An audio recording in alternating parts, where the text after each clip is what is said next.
vérité est bonne à dire. Je suis très heureux de vous retrouver à nouveau dans votre magazine que vous avez pris l'habitude de suivre.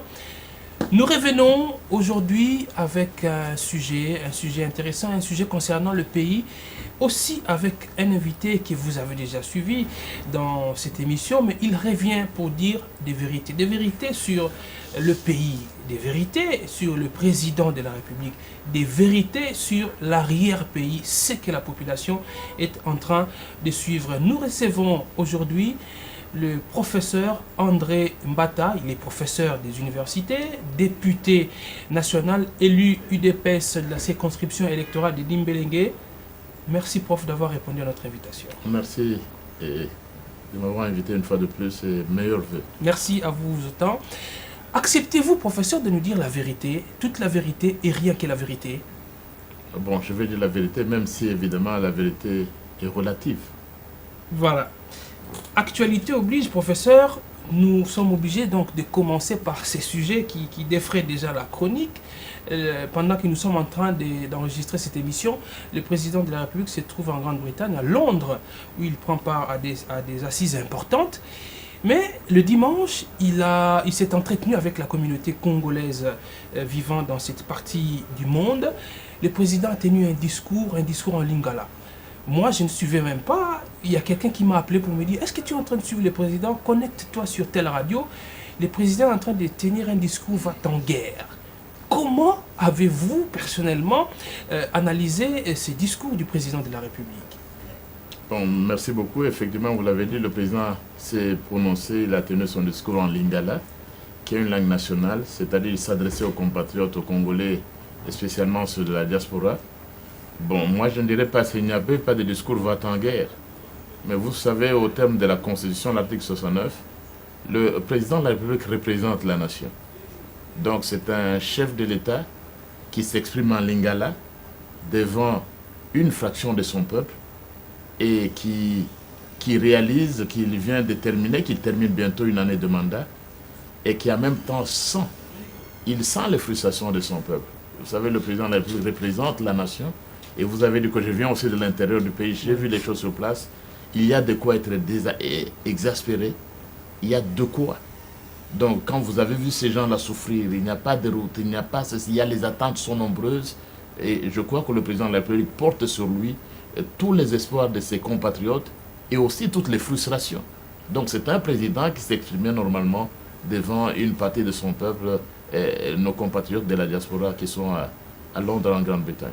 Mais professeur, est-ce que vous ne pensez pas comme une certaine opinion que le président parle un peu trop, surtout quand il est à l'étranger? Bon, je ne sais pas, mais il s'est adressé aux Congolais et je crois que le message ne s'est pas adressé aux étrangers. Il parle un peu trop, il parle moins, vous voulez comparer à l'ancien président qui parlait moins, mais chacun a son style. Oui. Mais je crois que c'est important qu'il s'exprime, parce que c'est la nation, il représente la nation. Il traduit les espoirs, il symbolise les espoirs d'une nation. Et beaucoup de questions pèsent sur lui. Il y a des responsabilités énormes. Je crois qu'il a non seulement le droit, mais il a l'obligation de ne pas se taire et de se prononcer, de répondre aux questions de ses compatriotes. Mais il y a certaines questions, on dit, des choses qui ne devraient pas se dire en public, mais le président, lui, il prend le courage, il ose en parler en public. Il révèle finalement qu'il y a un malaise au sein de la coalition FCC Cash, il a dit. Et apparemment, ça a frustré ses partenaires du FCC. Mais le président a été élu sur quelle devise? C'est le peuple d'abord. Il n'y a rien à cacher au peuple. Il doit le dire. Et je crois que j'étais sur votre plateau l'année dernière. Oui. Je vous avais dit tous les problèmes qu'il y a avec cette coalition. Donc, vous savez, il y a un problème, je vous l'avais dit au départ. Vous avez des gens qui veulent avancer et des gens qui veulent bloquer. C'est ça tout le problème. Le président a une vision pour le pays qu'il veut réaliser, mais les autres membres de la coalition réalisent que s'il réussit, ce sera à leur détriment. Vous comprenez ce qui se fait. Donc si Félix Tshisekedi réussit dans son mandat, dans tout ce qu'il fait, ce sera à leur détriment. C'est pourquoi certains ministres, apparemment, ils ont été envoyés au gouvernement, et ça c'est tout à fait malheureux pour un peuple. Ils ont été envoyés au gouvernement, non pas pour servir le peuple, mais c'est vous pour bloquer. Vous imaginez sur un terrain de football, on vous envoie pour marquer des buts, Mais vous êtes là pour faire tomber les adversaires. Et non, ce n'est pas de bonne guerre. Je crois que le président a eu raison de le dire, parce qu'il y a des membres du gouvernement qui apparemment ne comprennent pas. Vous savez, au terme de l'article 97 de la Constitution, mais quand on est membre du gouvernement, on ne peut pas assumer des responsabilités dans un parti ou un regroupement politique. Non. Mais vous avez dans ce gouvernement des gens qui sont encore des membres du parti, des secrétaires généraux, des présidents des partis politiques, qui ont des fonctions dans les comités politiques, des regroupements politiques. Mais ça, c'est en violation de la Constitution. C'est ce qui fait que quand ils sont au gouvernement, ils ne se présentent pas comme des hommes d'État, comme le président lui-même. Non, ils se présentent plutôt comme des membres de leur propre parti. C'est ça tout le problème. Même quand on dit autorité morale, mais une autorité, c'est une responsabilité politique. Et ça, c'est totalement interdit par la Constitution. Alors, quand vous allez au gouvernement, au lieu de servir le peuple d'abord, vous allez pour bloquer celui qui a été élu par le peuple pour faire avancer la nation. Là, il y a un problème. Mais est-ce que le président de la République lui-même, il n'est pas autorité morale de l'UDPS? Il n'est pas autorité morale. Il n'est pas autorité morale réalisée. Depuis qu'il est là, d'ailleurs, les membres de son parti s'en plaignent. Vous savez qu'il y a des problèmes à l'UDPS comme dans d'autres partis. Il n'interfère pas depuis qu'il est. Donc, l'article 96, il prend ça très au sérieux. Vous n'avez pas vu le président de la République réunir une réunion des membres de son parti? Non. Il peut être consulté, mais il n'a jamais. Il a pris très au sérieux ses responsabilités constitutionnelles parce que, vous savez, au terme de l'article 69, il veille au respect de la Constitution. Et au terme de l'article 74, il a juré devant Dieu et la nation d'observer et de défendre la Constitution. Donc il donne l'exemple. C'est tout à fait différent de l'ancien régime. Le président ne doit pas interférer. Il est le président de tous les Congolais. C'est pourquoi il est à l'écoute de tous. Et puis il n'y a pas de secret. Il n'y a pas de secret. Parce que la politique, en réalité, la politique, on l'a fait pour le peuple d'abord. On ne fait pas la politique pour s'enrichir. Là, vous garderez les secrets. Pour rester au pouvoir par n'importe quel moyen, non. Je crois que Félix Tshisekedi, c'est quelqu'un qui s'est dit, je suis arrivé au pouvoir par la volonté du peuple et il ne cherchera pas un troisième mandat, ça c'est certain. Donc il n'y aura aucun, l'UDPS ne fera pas de démonstration pour réclamer un cinquième mandat comme on l'a vu, non. Même si Jean-Marc Abounda a dit que l'UDPS restera au pouvoir et Félix Tshisekedi sera là jusqu'au retour du Christ. Non, il n'a pas dit que Félix Tshisekedi sera là jusqu'au retour du Christ. Il a dit l'UDPS doit conserver le pouvoir le plus longtemps possible. C'est comme là, c'est en Afrique du Sud. Mandela n'est plus là. Lui-même, Mandela. Il est arrivé au pouvoir, il n'a fait qu'un seul mandat, il est parti. Parce que les hommes ne sont pas irremplaçables. Et Félix Tshisekedi est bien dans cette logique-là du respect de la Constitution. Voilà. Restons encore dans ce discours de Londres.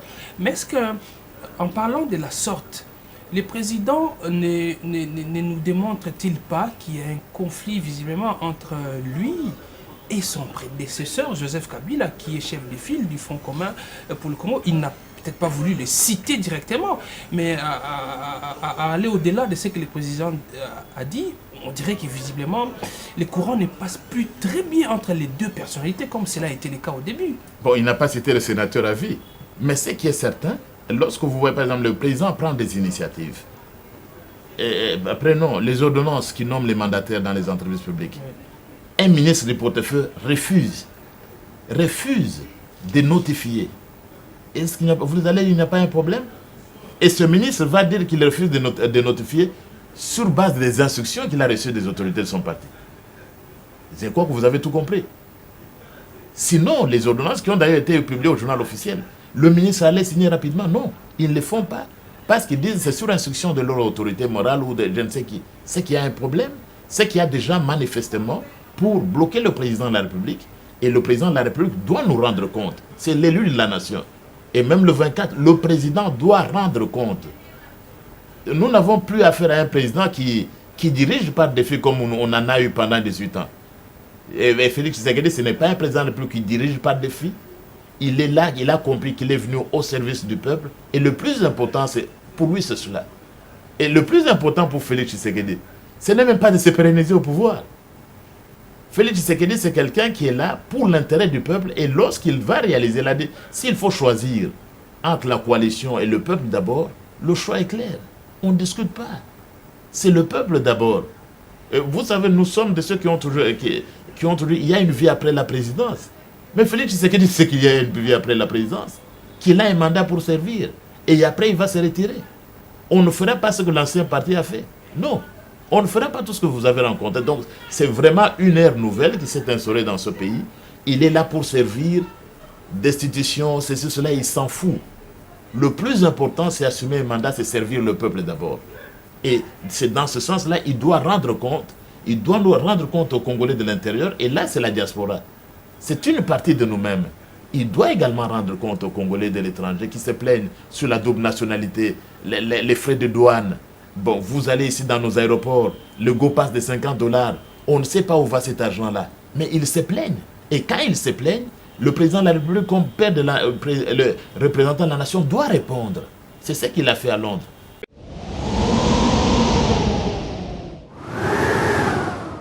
Justement, professeur, dans ses discours, le président, il brandit, je veux dire aussi, il brandit carrément la menace de la dissolution du Parlement.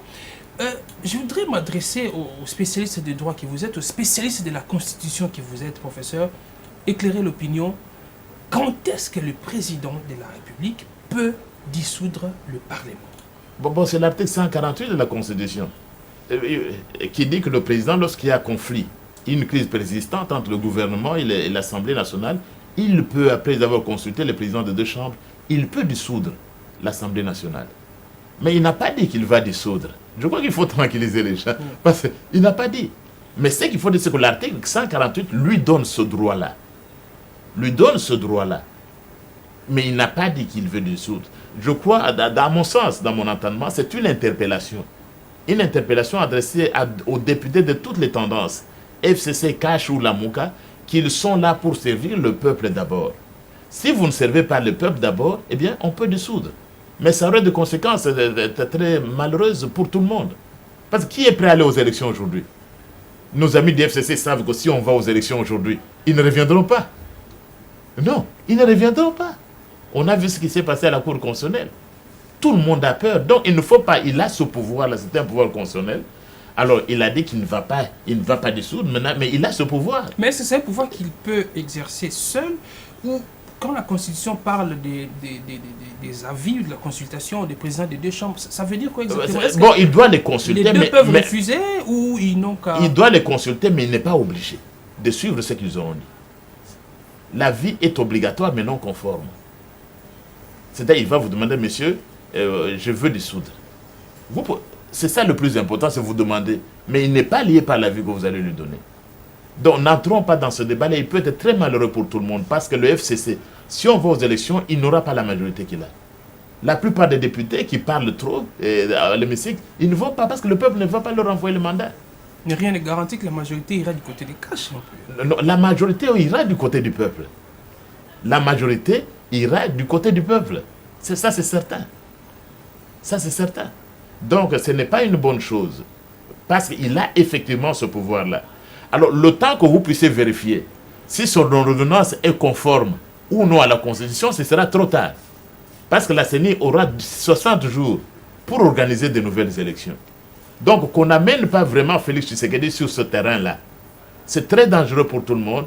Et pour les députés, le temps de vérifier, d'aller au Conseil d'État pour vérifier, attaquer l'acte du président de la République, ce sera trop tard.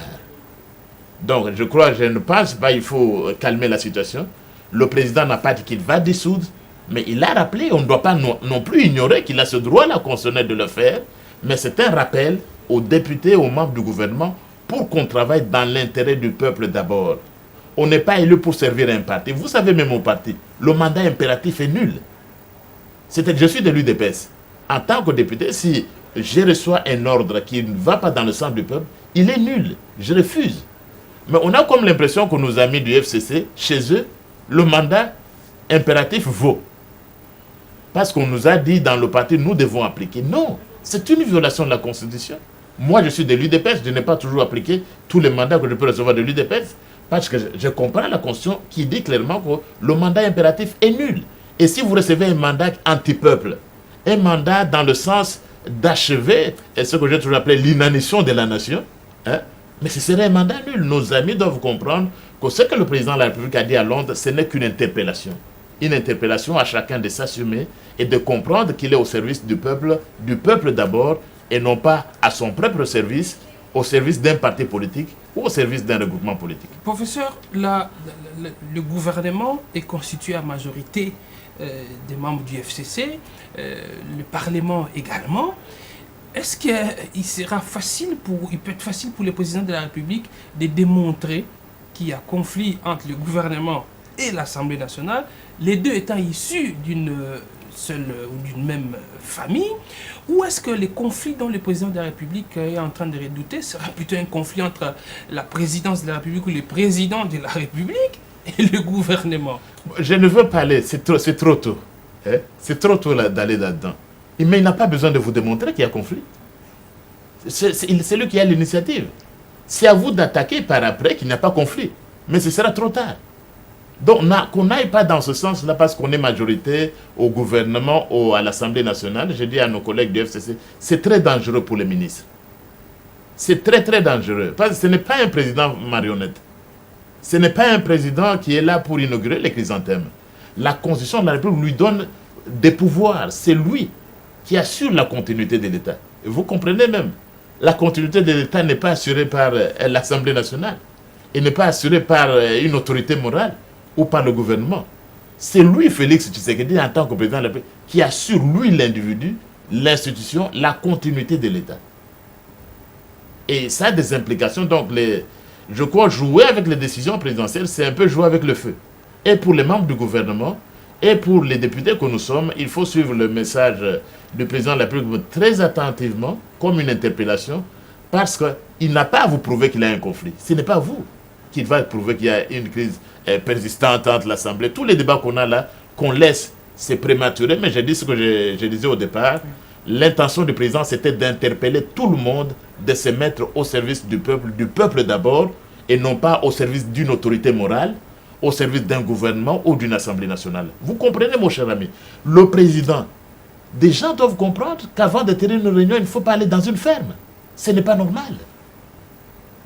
Ce n'est pas normal. Vous êtes invité, vous devez vous assumer comme homme d'État. Donc vous dites, non, nous allons d'abord dans une ferme manger des œufs ou je ne sais où du poisson. Ce n'est pas normal. Et vous croyez que le peuple est content de ça? Que les députés, surtout les membres du gouvernement qui sont là au gouvernement, comprennent ils doivent être des hommes d'État. Si quelqu'un ne peut pas être un homme d'État, qu'il rentre dans un parti politique. Il n'a pas de place au gouvernement de la République. Qu'il laisse la place à d'autres. Et je dis ici, le président, je crois, les membres du gouvernement même, du FCC, mais il y en a qui nous disent clairement qu'ils font des choses parce qu'ils sont sous instruction. Vous êtes un peu surpris. Vous m'avez demandé de dire la vérité. Il y a des membres du gouvernement qui nous disent qu'ils sont bien, ils veulent bien travailler pour le peuple d'abord. Mais il y a des paramètres des partis. Ils reçoivent des instructions. Ils reçoivent des menaces dans leur propre parti. Ils nous le disent. Et le peuple, c'est ça. Ça, je peux vous le confirmer. Ils nous le disent. Donc, il y en a qui vous disent clairement et en toute sincérité, écoutez, prof, nous voulons bien travailler, mais je ne dois pas recevoir des menaces tout le temps quand je dois... parce que j'ai pris telle décision ou telle autre. Donc, je crois qu'on les partis politiques comprennent également, et surtout nos amis du FCC, qu'ils comprennent que s'ils ont délégué quelqu'un au gouvernement, ils l'ont lâché. Ils l'ont lâché au service du peuple. Et cette personne-là doit jouir d'une certaine autonomie pour se mettre au service de la nation, au lieu de les contraindre chaque semaine avec des menaces, des appels téléphoniques et tout ça, le rappeler à l'ordre. Non. Mais professeur, est-ce que vous pensez que tant que la majorité sera détenue par les camps de l'ancien président Joseph Kabila, est-ce que le président Félix Tshisekedi pourra mettre en œuvre toute sa vision comme il l'entend? Bon, peut-être pas toute sa vision, mais là, une grande partie de sa vision. Il a les moyens de le faire. Et la Constitution lui en donne des moyens. Et c'est très dangereux. Les gens ont compris. Prenez par exemple le cas des ordonnances. Oui. Ils ont pris Félix Tshisekedi pour un imbécile. On vous dit non. On a nommé de nouveaux mandataires, on a pris non, c'était un imbécile. Mais alors que le président avait des informations, qu'il y avait des carottes qui étaient en train de pourrir dans les tiroirs de la Gécamine. L'affaire de 200 millions. Donc pendant que les gens faisaient non, on ne va pas appliquer tout ça, mais le président avait des informations qu'on est en train de blanchir l'argent. Et les gens, les agents de la Gécamine, ils ont consommé l'infraction. Et c'est même... Donc, s'ils étaient partis au moment où on leur demandait de partir, tout ce scandale ne serait pas tombé sur eux. Mais on a pris, non, c'est un imbécile, il ne comprend rien. Mais faites très attention. Ce n'est pas un imbécile, c'est un président qui est entouré. Et qui est bien entouré pour servir le peuple d'abord. Il est bien entouré pour servir le peuple d'abord. Et je crois que l'année qui commence, Félix Tshisekedi est là, c'est une année des actions. Il va passer aux actions. Ce n'est pas un enfant, ce n'est pas un imbécile. Il sait ce qu'il fait. Il sait qu'il a été élu pour servir le peuple. Il sait que son importance, la justification même de sa présence à la cité de l'Union africaine, c'est pour servir le peuple d'abord. Si ce n'était pas pour ça, il ne devait pas se faire élire. Il est là pour servir un peuple. Et donc, qu'on le prenne, que nos amis prennent, c'est que le président dit très très sérieusement, il ne va pas vous demander votre point de vue s'il y a une crise ou pas. La Constitution ne dit pas qu'il doit venir à l'Assemblée pour vous dire, pour vous démontrer la crise. Nous devons faire très attention. C'est un appel à l'ordre, c'est une interpellation d'un chef d'État et aux autres. Nous sommes députés nationaux comme lui, nous sommes des représentants de la nation. Et le président le dit bien. Vous savez, le député national représente aussi la nation comme le président lui-même.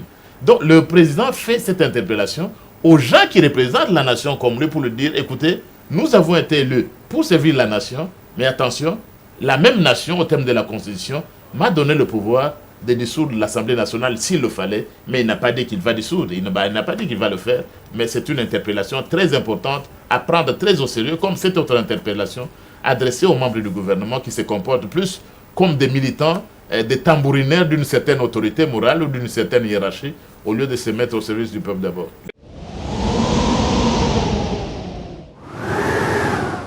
Le peuple d'abord, mais professeur, il y a dans l'opinion quelque chose qui choque certaines personnes quand on considère le train de vie de ceux qui travaillent autour du président de la République ou à la présidence de la République. Ça s'est dit depuis un certain temps, les conseillers du président de la République mènent la grande vie, à chaque voyage ils ont des frais d'émission faramineux, tout ça, ça scandalise un peu, les gens commencent à se demander, mais c'est un peu contrastant entre les discours que tient le président de la République, qui veut moraliser la classe politique, qui veut lutter contre la corruption, qui veut mettre les intérêts du peuple au premier plan, mais quand on considère la vie de ses collaborateurs, tous les avantages qu'il a offerts à ses collaborateurs, vous ne trouvez pas que ça c'est quand même intriguant? Bon, je ne sais pas de quel collaborateur vous parlez, parce que moi j'étais avec des conseillers du président qui se plaignaient. Je ne sais pas de quel collaborateur vous parlez. Hein? Moi j'étais avec des conseillers du président qui se plaignaient des conditions de travail. Donc je ne sais pas vraiment répondre à cette question. Je ne sais pas non plus comparer. Je ne pense pas que le train de vie de ses collaborateurs est supérieur que celui des collaborateurs de son prédécesseur. Les prédécesseurs, par exemple, le directeur des cabinets n'avait pas rang de vice-premier ministre, il avait rang, je crois, de ministre d'État. Qui vous a dit ça? On a lu le document. Son directeur de cabinet a rang de vice-premier ministre, tout ça, c'est intrigue. Je ne veux pas répondre à la question, peut-être il faut demander, ça c'est... Moi je ne suis pas je ne suis pas du cabinet du président de la République, mais demandez-leur. Je crois que le président, quand il avait dit qu'il n'allait pas fouiner, mais c'était très sérieux. Si on finait aujourd'hui à la présidence de la République, mais vous ne tiendrez pas. Comment les fonds étaient gérés à la présidence de la République? Comment les ordonnances étaient prises? Comment certaines ordonnances, ils étaient même changées, radiées, avec des retouches? Mais vous n'allez pas la tenir. Non, nous n'allons pas la tenir. C'est pourquoi la avait dit, mais maintenant il vient de changer. On va finir, on doit faire des audits, même à la présidence de la République. Donc le président de la République, ce n'est pas quelqu'un qui doit protéger un camp pour un autre. Je suis député national, vous m'avez demandé de dire la vérité, je suis aussi professeur des universités. Même si le mal était commis dans notre propre camp, nous devons être en mesure de le dénoncer. C'est ça la différence de l'UDPS. Je ne sais pas si vous l'avez aussi remarqué. Mais l'UDPS est un parti où vous voyez des militants en train de critiquer leur président de la République. Vous pouvez vous imaginer. Hein? C'est la première fois. Des combattants en train de critiquer leur propre président. C'est ça la démocratie que nous voulions. Vous ne pouvez pas voir sous l'Ancien Régime, où tout le monde ne faisait que danser. C'est ça la démocratie. Et le président n'est pas fait siéger. Vous avez un combattant qui vous dit, monsieur le président, ça, ce n'est pas fait, ainsi de suite. Et qui vont même dans les médias. Donc c'est un parti démocratique. Je dis, le mal, d'où qu'il vienne, doit être combattu. Qu'il vienne de l'UDPS, qu'il vienne du président de la République, je serai parmi les premiers. Lorsque je l'aurai constaté au cabinet, venez vous dire que ça ne marche pas au cabinet. si j'avais les informations. Donc, je ne vais pas protéger quelqu'un parce qu'il est de mon parti ou il est de ma famille. Non, ça, ce n'est pas pour cela que nous nous sommes battus. Nous nous sommes battus pour un état de droit et pour le bien-être de tous. Je ne viendrai pas supporter que la classe, que nous, d'ailleurs nous n'avons pas le pouvoir, que des avantages, les dirigeants aient plus d'avantages que le peuple croupisse dans la misère, comme je l'ai vu à Dimbélengue, où il n'y a pas de route. Loin de Kinshasa, je crois que les discours, on les tient quand on est ailleurs. Il n'y a pas de route. Rien du tout, il n'y a pas de pont. Et ça, c'est l'héritage. Dans la seconde partie de cette émission. Donc voilà, le mal reste le mal, on doit le combattre. Et tous les politiciens, les hommes d'État doivent le faire. Qu'ils viennent de mon propre camp, je serai le premier à le dénoncer. Voilà. On va terminer la première partie de cette émission avec cette question de la nationalité. Le président a pratiquement interpellé nos compatriotes qui sont à l'étranger, leur disant que les Banyamulenge sont des Congolais. Il est allé même plus loin en disant, vous-même vous êtes ici, vous êtes des Anglais, vous êtes des Français, tout ça. Un jour, on vous dit non, on ne vous reconnaît plus la nationalité française, la nationalité britannique, parce que vous venez d'Afrique. Il a dit que ce n'est pas normal. Mais c'est quand même une question qui dérange, qui fâche ici au Congo. Quand on parle des Banyamulenge, il y en a qui vous disent non, dans nos origines, on n'a jamais eu des Banyamulenge. Mais il y en a qui vous brandissent des actes officiels signés par le président Mobutu qui octroient la nationalité aux Congolais, disons, à ces Banyamulenge qui sont venus du Rwanda, du Burundi, pour certains professeurs. Éclairez-nous un peu par rapport à cette question des nationalités des Banyamulenge. Moi, je crois que dans le débat politique congolais, il y a trop d'émotions. Comme récemment, je vais arriver au cas de la nationalité. Comme ce discours sur la balkanisation. Mais c'est trop d'émotions pour rien. Moi, je ne comprends rien. Mais la balkanisation, si on n'a pas connu la balkanisation, quand le pays était divisé entre le RCD d'un côté avec une partie du territoire, le MLC, le gouvernement Kabila, on n'a pas connu de balkanisation. C'est aujourd'hui qu'on va connaître la balkanisation? Non. Mais il y a quand même des éminentes personnalités qui tirent la sonnette d'alarme, tel que le cardinal. Non, je crois que le cardinal est allé trop loin. Il est allé trop loin. Il n'y aura pas de balkanisation dans ce pays. Il ne faut pas tirer sur la corde sensible. Et je regrette. Il n'y aura pas de balkanisation. Parce que la balkanisation apparaît ici comme un mot nouveau. Non. Mais est-ce que la menace il n'y aura pas de balkanisation. La menace peut exister. Et même aujourd'hui, en droit international, vous savez, vous prenez l'acte constitutif de l'Union africaine, nous sommes membres de l'Union africaine. Mais aucun pays, ce n'est pas autorisé en droit international. Qui va permettre la balkanisation? Lorsque nous étions envahis par des troupes étrangères, il n'y a pas eu balkanisation. C'est aujourd'hui que Félix Tshisekedi et son gouvernement, le président, est en train de mettre fin à la guerre de l'Est. Quelque chose qu'on n'a pas connu pendant 18 ans. Du coup, on doit parler des choses quand même positivement, non? Mais on va finir avec l'instabilité à l'Est. Et nos compatriotes de Bénin sont en train de regretter pourquoi ils n'ont pas voté massivement pour Félix Tshisekedi. On va finir. On va mettre la paix dans ce pays, on va finir. Il n'y aura pas de balkanisation, il ne faut pas rêver. Il n'y en aura pas. Ce n'est pas possible. Donc on touche à d'autres discours, je ne comprends pas ce qui se passe. Bon, évidemment, le cardinal n'est pas un juriste ou d'autres personnes ne sont pas des juristes pour vous dire qu'en droit interne ou en droit international, c'est totalement interdit. Mais le cardinal pense que tous ces massacres qui se font, toutes ces tueries, il dit, vous verrez un village, on tue des gens, après un temps... Et le cardinal, il ne sait pas combien on s'est tué dans ce pays. Le cardinal, il a quel âge? Mais au début du siècle, quand le pays était divisé en 3 ou en 4, on ne tuait pas les gens? Non, il ne faut pas se faire sur les malheurs du peuple. Il n'y aura pas de balkanisation. Ce n'est pas possible. Revenons maintenant à la question de nationalité. Je vous ai dit, le président de la République, il veille au respect de la Constitution. Il a juré devant Dieu et la nation d'observer et de défendre la Constitution. Mais là, il ne reprend que le prescrit de l'article 10 de la Constitution. L'article 10 de la Constitution, si je pouvais le lire, si vous aviez le temps. C'est ça la Constitution de la République. Donc il reste conforme à la Constitution. Il dit quoi? On dit, l'article 10 prévoit la nationalité congolaise est une exclusive, ça on va changer. La nationalité congolaise est soit d'origine, soit d'acquisition individuelle.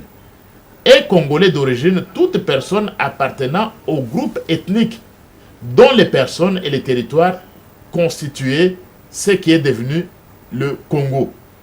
Présentement, la République démocratique du Congo à l'indépendance.